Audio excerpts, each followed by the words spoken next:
ආයුබෝවන් මම මේ කතා කරන්න හදන්නේ රටට සහ රටේ ජනතාවට ඉතාමත් වැදගත් දෙයක්. මේක විහිළුවට ගණන් ගන්න එපා.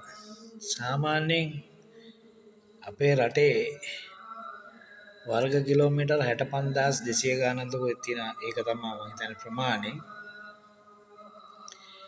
අපේ රටේ ඉතිහාසයේ ඉඳන්ම එන හැම නායකයම රට වෙනුවෙන් රටට ආදරය කළා, රටේ ජනතාවට ආදරය කළා, කරන්න පුළුවන් සෑහෙන දේවල් කරලා තියෙනවා. කාටවත් කියන්න බෑ කිසිම කෙනෙක් කිසිම දෙයක් නොකරුවා කියලා. හැම නායකයම තමන්ගේ මට්ටමින් මොනවා හරි දෙයක් රටේ ජනතාවටත් රටටත් කරලා තියෙනවා. ඒක මේ සමාජ මාධ්‍ය ජාලෙට දැම්මාම ඕකේන කමෙන්ට්ස් ගැන අපි නම් සතපාකට ගණන් ගන්න. ඒක ලෝබි හමුදාවක් ඉන්නවනේ.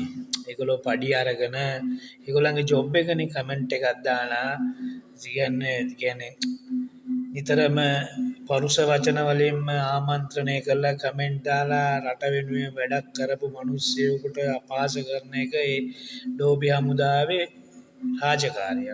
හොඳට මතක තියාගන්න පැලවත්තේ තිබ්බේ ලිඳක්.